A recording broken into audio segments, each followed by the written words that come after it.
네, 이번 한 주 뉴스를 깊이 있게 내다보는 시간이죠. 정치 기상도를 알아보는 정치 예보관 신지호 전 의원과 함께하겠습니다. 어서 오세요. 네, 안녕하세요. 오늘부터 설 명절인데 어제 대통령의 구속 기소 소식이 전해졌습니다. 이번 주 정치권 기상도부터 한번 준비를 해봤는데요. 연휴가 끝나는 31일 금요일에 최상목 대통령 권한대행이 야당 주도로 국회를 통과한 내란 특검법을 안건으로 국무회의 안건으로 상정할 것으로 알려졌습니다. 아무래도 거부권을 행사할 것으로 보이는데요. 이번 주에 한 줄 총평부터 듣고 가겠습니다. 그러니까 12월 3일 비상계엄부터 시작해가지고 이제 어제 대통령 구속 기소가 이루어지지 않았습니까? 한 뭐 2달간 굉장히 긴박하게 그 2달 사이에 굉장히 많은 일들이 또 발생했고, 그러니까 설 연휴 기간에는 뭐 새로운 뉴스가 만들어지는 거는 평상시보다 적겠지요? 적고 예. 좀 잠잠하고, 그러니까 이제 이번 주 한 주는 그러니까 이 12월 3일 비상계엄부터 어저께 대통령 구속까지 여러 가지 일들에 대한 그 뭐 민심이랄까 이런 것들이 좀 섞이는 기간이고, 그리고 역대 보면 큰 선거를 앞두고 명절 이후의 민심이 굉장히 중요했거든요. 명절 이후. 네. 그렇죠. 밥상머리 뭐 민심이라고 네. 하는데 명절 밥상의 어떤 화두가 오를 테고 그 이후에 어떤 여론의 변화가 있을 거니까. 네. 그렇습니다. 예. 근데 저는 이 다음 주가 굉장히 중요한 한 주가 될 것 같아요. 또 예. 화요일과 목요일에 헌법재판소 대통령 탄핵 심판이 있지 않습니까? 네. 그런데 지난주 목요일에는 그 김영현 전 장관이 나와서 사실상 윤 대통령 변호인 역할을 했잖아요. 네. 근데 다음 주 화요일에는 김영현 전 장관과 정반대의 입장에 서 있는 증인들이 여러 명 나옵니다. 예.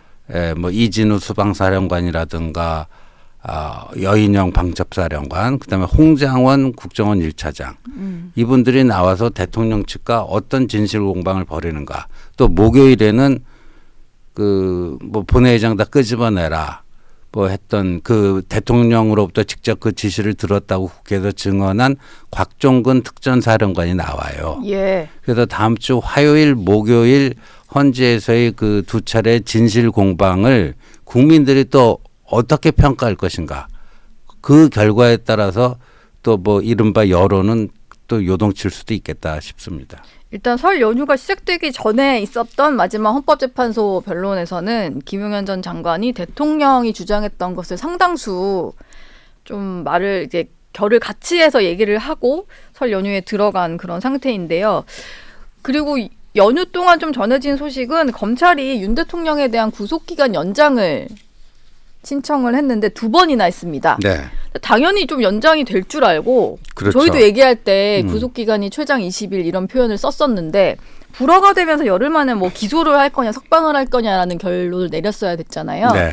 근데 어제 뭐 검사장 회의까지 한 끝에 결국 기소를 하겠다라는 결정을 내렸는데 이걸 가지고도 좀 여러 가지 의견이 분분한 것 같아요. 저는 이제 이번에 이런 사법적 혼선, 혼란 이게 이제 첫 번째 책임이 공수처에 있다라고 보고요. 예. 그 공수처를 뒤에서 막 부추긴 또 민주당의 책임도 면치 못할 거고. 근데 두 번째는 법원이 어떤 그 판결의 안정성, 일관성 이런 것들이 좀 잘 안 보여요. 어제 뭐 검찰도 반박을 했지만 네. 공수처가 수사해서 검찰의 기소를 의뢰한 경우는 그 검찰의 보안 수사권이 없다 해서 2차례나 기각한 거, 이제 연장 신청을 불허한 거 아닙니까? 예, 그렇죠. 근데 과거 조희연 전 서울시 교육감 경우에는 그렇지 않았단 말이에요. 네. 그러니까 코에 걸면 코 고리고 귀에 걸면 귀 고리고 그때그때 달라요.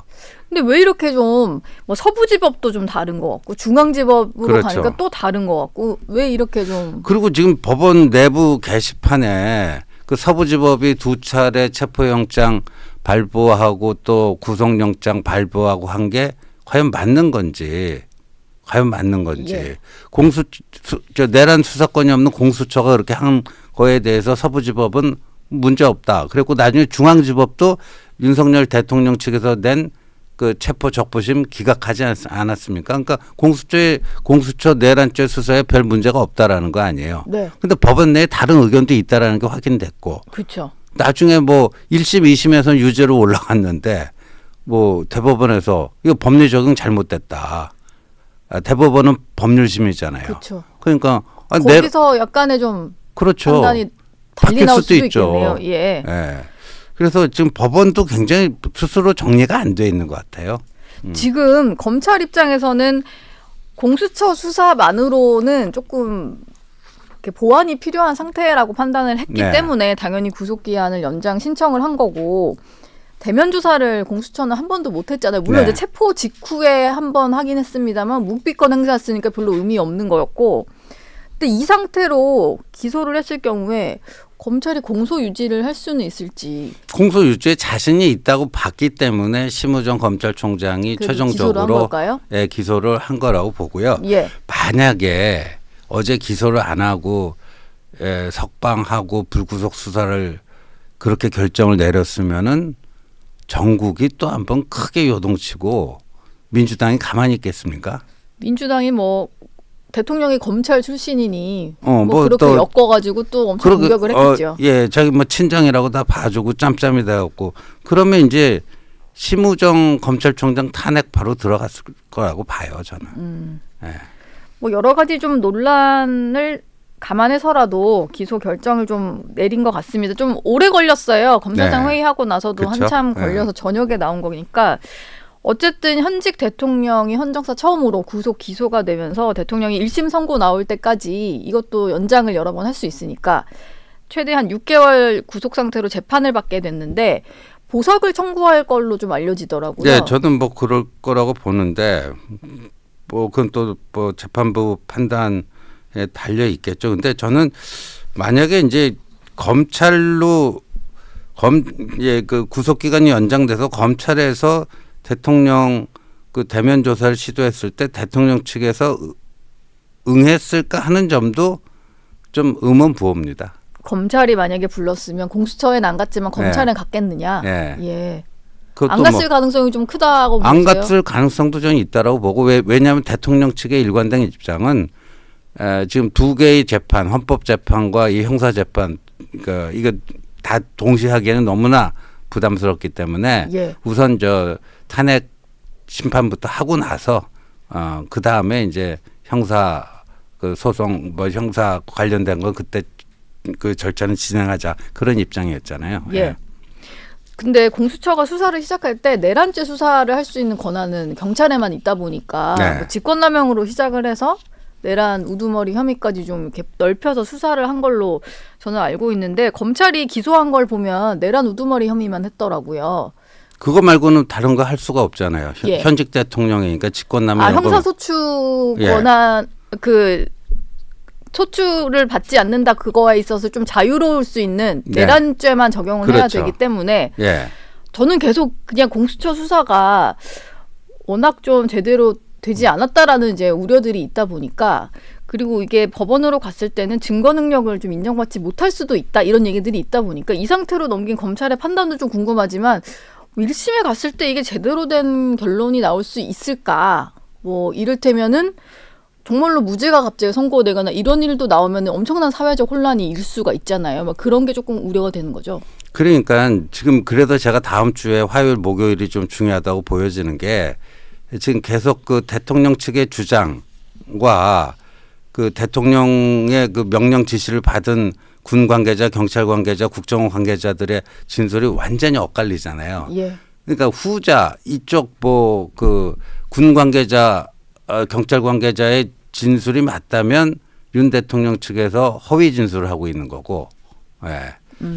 그래서 그 부분이 제일 중요할 것 같아요. 내란죄가 성립되는가 여부도. 예. 다음 주 헌재에 있을 화요일, 예. 목요일. 예. 별로 그리고 일이 또 중요해 나중에 보인다. 이제 그 이른바 최상목 쪽지에 대한 진실 공방도 벌어질 거고 최상목 권한대행이 뭐 헌재 증인으로 나올 수도 있을 것 같아요. 그럼요. 예. 예. 헌재가 또 그 4일, 6일은 이제 대통령 탄핵 심판 관련된 일정이고 앞서 다음 주 월요일인데 2월 3일에는 최상목 대통령 권한대행이 마은혁 그 재판관 후보자만 빼고 나머지를 임명한 것에 대해서 좀 판단을 할 예정이잖아요. 근데 지금 뭐 헌재에 가 있는 사건이 한두 개가 아닌데 이건 비교적 최근에 좀 민주당에서 제기한 사건인 걸로 알거든요. 여기를 왜 이렇게 조금 속도를 내는 걸로 봐야 될까요? 아니, 저는 이번에 그 이제 계엄 정국에서요. 우리 그 사법기관들이 진짜 조직 이기주의가 심하구나. 네. 공수처는 제일 뭐 꼴불견이었고요.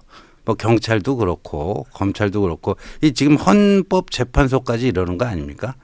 예, 지금 뭐 8명이래 갖고 뭐 대통령 탄핵 심판 그 진행하는데 특별히 지장이 있거나 그런 게 없습니다. 뭐 차질 없이 기일은 다 진행하고 예. 있잖아요. 그 뭐 하루 이틀 근무한 이준석 방통위원장 그 탄핵 심판하는데 뭐 100 며칠 174일 걸렸습니다. 거의 뭐 반년 이렇게 가까이 걸렸는데 뭐 자기들 문제라고 이런 거는 이렇게 초스피드로 합니까?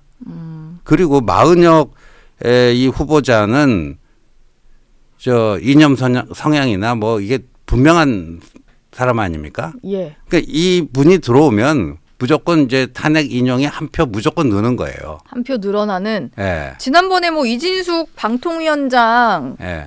결론이 날 때도 보니까 4대4로 갈라졌는데 얼마 전에 최상목 대행이 임명한 정계선 재판관 같은 경우에 인용 결정으로 네. 딱 가시더라고요. 그렇죠. 그 뭐 최근에 보니까 뭐 이제 문영배 지금 헌법재판관 지금 소장 대행이죠. 예. 그 뭐 과거에 썼던 뭐 트위터 글도 나오면서 이분이 과연 중립적인 그거를 견제할 수 있을까 하는 의구심도 많이 나오는 차에 이렇게 좌파 성향의 그 마은혁 후보자를 하면은 이거는 너무나 그게 속이 다 읽히는 거 아니에요. 그러니까 헌재가 어떤 결정을 내리면 그걸로 인해서 좀 이렇게 갈등도 좀 잠잠해져야 되는데 네. 오히려 이렇게 되면 헌재가 갈등을 키우고 사회적 불신과 그 정치적 양극화를 오히려 부추기는 게 아닌가 싶어요. 헌재가 결론을 만약에 마은혁 재판관 후보자 임명 보류한 게 위헌이다 이렇게 해버리면 가급적 빠른 시일 내에 최상목 대행은 임명을 해야 되는 건가요? 뭐 그래야죠. 근데 그게 시한이 제가 알기로는 시한이 정해져 있는 건 없다라고 보거든요. 네. 왜냐하면 무슨 어떤 법률이 위헌 법률이다.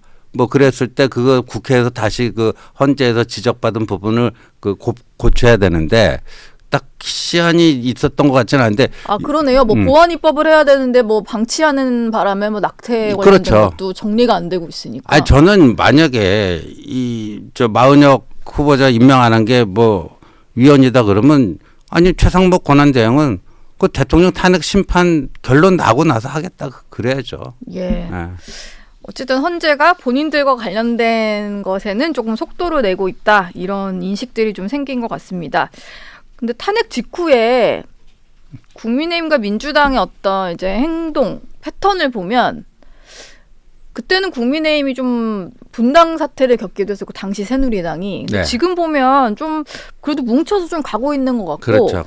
8년 전과는 확실히 좀 달라 보이거든요. 예, 그때의 교훈이 지금 살아 있는 거고. 그러니까 분열은 안 된다. 분열하면 뭐 죽는다. 다 죽는다. 예. 예, 그거는 다들 서로 지금 뭐 미워하고 할퀴고 싸우더라도 그 인식만큼은 확고한 것 같아요. 예. 근데 신지호 의원 보시기엔 좀 어때요? 한동훈 전 대표가 예. 오히려 관두고 이제 떠난 이후에 뭐 권영세 비대위원장, 권성동 원내대표 투톱 체제로 좀 굴러가면서 그래도 이제 보수층이 좀 결집하는 모습은 나타나고 있잖아요. 그렇죠. 예. 예. 그 지금 뭐 보수층이 결집하는 건 분명한데요. 네. 근데 이제 이거를 어떻게 볼 것인가를 갖고도 좀 나눠지는 것 같아요. 이걸로 해볼 만하다.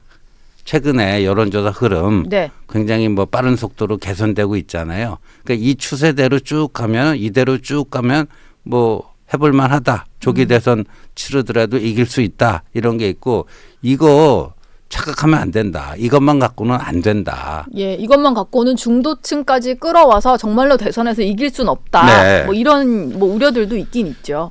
그렇죠. 그래서 제가요, 그 2022년 3구 대선 있잖아요. 윤석열 대 이재명. 네. 그때 그 방송 3사 출구 조사가 아주 정확했어요.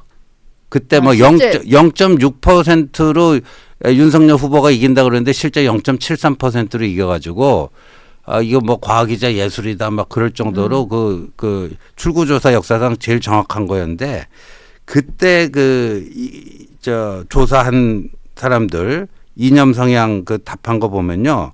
보수가 31.4%고 진보가 21.6%고요. 그다음 중도하고 내 이념 성향이 뭔지 모르겠다. 이거를 합한 게 47%예요. 그러니까 47%. 예, 중도 플러스 그게 출구조사 때 말씀하시는 예, 거죠? 출구조사 때 샘플 네. 조사한 게. 그런데 최근에 이 보니까요.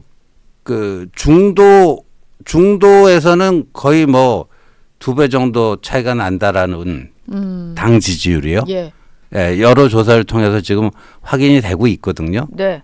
그래서 이 중도 무당층이 최근 여론조사에서는 가장 반응을 약하게 하는 층 같아요. 그러니까 중도무당층. 보수는 보수대로 결집돼 있고 또 반대쪽은 반대쪽대로 결집돼 있는데 이 이른바 중도 무당층이 지난 대선에서 출구조사 결과 47% 정도를 차지했는데 네. 이 사람들의 여론조사 반응도가 제일 약한 것 같아요. 뭐 일단은 저희가 중도층까지 좀 응답자들의 어떤 비율을 분석한 것은 아닌데 정당 지지도가 한국갤럽에서 가장 최신으로 나온 게 지난주 금요일에 발표된 걸 네. 보면 흐름은 좀 이런 것 같아요. 국민의힘은 그래도 약간 상승 추세에 좀 있는 것 같고 계엄 네. 이후에 그래도 어느 정도 좀 올라간 것 같고 민주당은 계엄 직후에 좀 최고치를 찍다가 계속해서 하락세고 다시 반등을 하긴 했는데 그러다 보니까 민주당과 국민의힘의 어떤 오차 그렇죠. 범위 내로 접전을 좀 벌이는 조사가 많이 나오는 상황이라서 예. 사실 저게 중도층을 민주당이 흡수 못했다라고 보는 게 좀 맞을 것 같아요. 중도 무당층을 민주당도 흡수를 못했지만 국민의힘은 지금 더 못하고 있는 거죠. 둘 다 못했죠. 예. 근데 민주당이 이 상황에서는 이제 비상계엄까지 겪고 예. 뭐 그런 상태면 민주당이 좀 대안으로서의 어떤 정권 교체를 바라는 열망이 좀 모여야 되는데 예. 그렇지 못한 것 같다는 좀 그런데 생각을 보니까 봐라. 예. 국민의힘 내에서 이제 중도 공략 전략으로 이재명 때리기를 더 하다 보면은 오히려 중도층에 그걸 더 얻을 수 있지 않겠는가. 이건 완전히 잘못된 판단이라고 보여지거든요. 이재명 대표만 때려서는 네, 그것만 그럴 수 때려갖고 없습니까? 중도 네. 무당층이 오나요? 안 오죠. 뭐 예를 들어서 무슨 계엄령을 계몽령이라고 하질 않나. 예. 뭐 부정선거를 철석 같은 진실로 믿질 않나.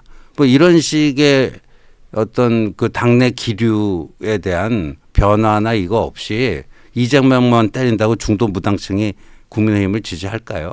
그 착각이라고 봅니다. 예. 저희가 여론조사 좀 하나 더 준비를 해봤는데 보니까 양자 대결 여론조사가 좀 설 연휴 네. 직후로 많이 나오고 있는 것 같아요. 지금 보고 계신 게 그젠가요? 좀 발표됐던 조사인데 양자 대결에서 그래도 보통 이재명 대표가 많이 오차 범위 밖으로 앞서는 게 많이 나오다가 이번에는 동률이 등장을 했거든요. 그리고 김문수 지금 고용노동부 장관이나 한동훈 전 대표도 좀 붙어 있는 모습을 볼 수가 있어요.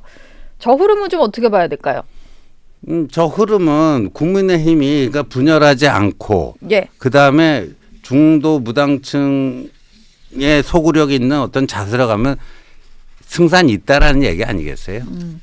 네, 승산이 있다. 전제는 늘 중도 무당층을 잘 흡수해라 이런 거네요. 역대 선거가 늘 그랬고요. 그러니까 이제 양 대선 때는요 투표율이 한 80% 가까이 나오잖아요. 그러니까 양 진영이 결집할 만큼 결집합니다. 그러니까 최근에 국민의힘이 당 지지도 역전했다가 다시 재역전 당하고 이런 그 그래프도 나오잖아요. 그러니까 예. 양 진영이 지금 상당히 결집을 했다. 그리고 아까 결집을 제가 했다. 말씀드린 것처럼 중도 무당층은 아직 여론조사에 뭐 반응이 미적지근하다. 네. 그럼 여기를 누가 어떻게 잡는가가 뭐 승부처라고 봐요.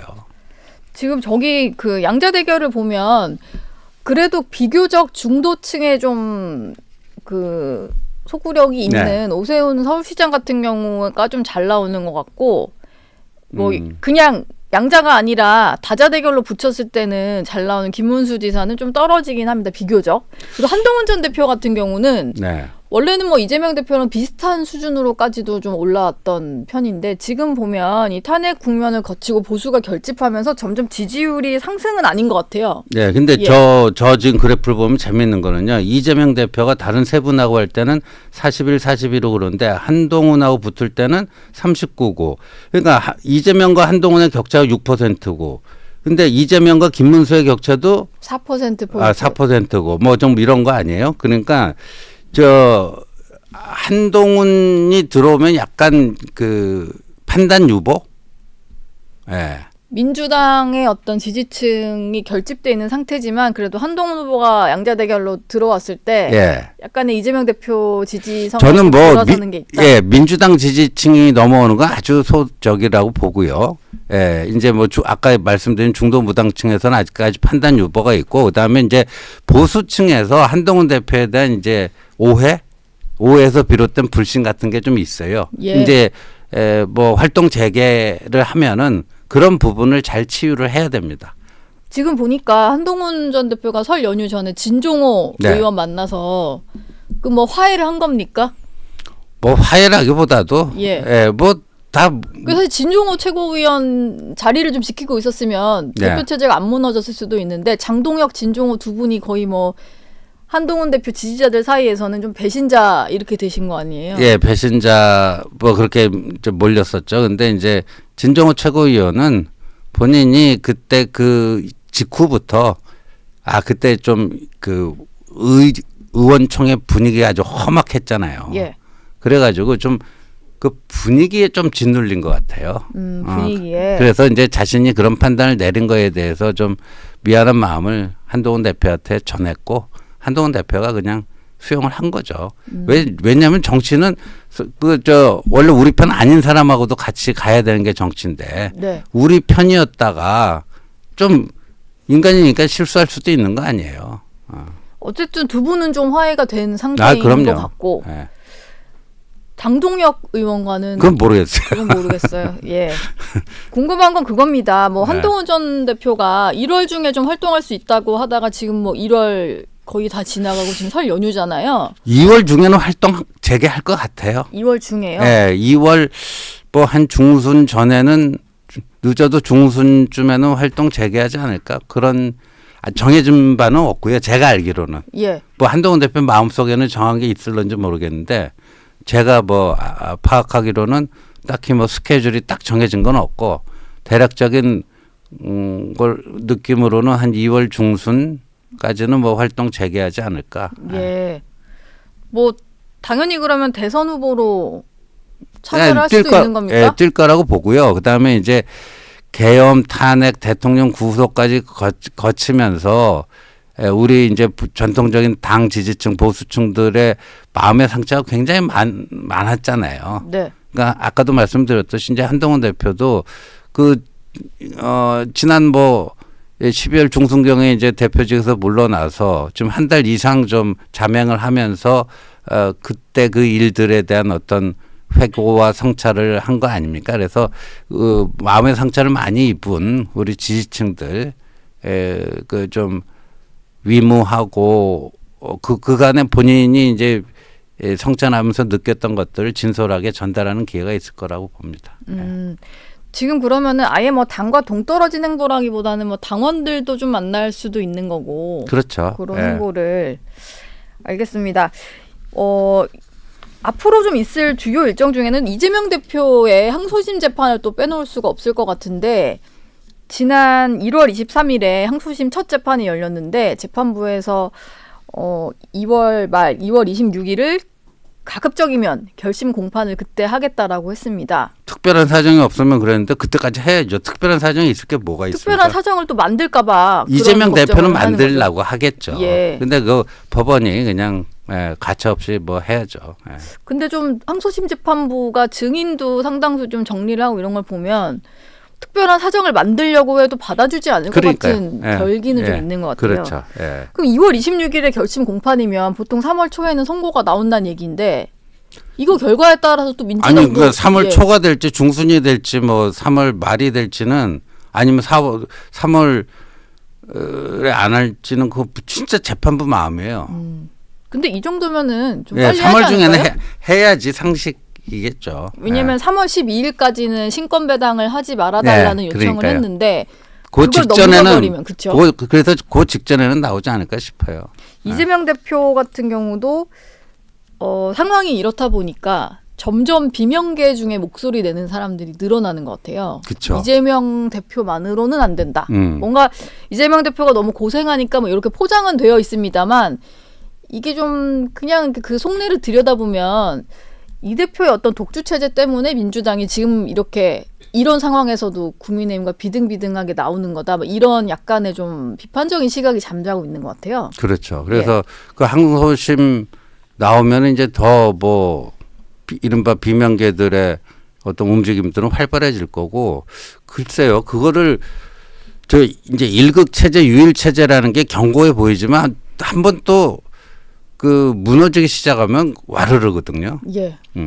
그래서 저는 솔직히 민주당 저 경선도 이제 항소심 그 결과 나온 다음에 경선이 이제 본격적으로 시작될 거기 때문에 그 예측 불허라고 봅니다. 예.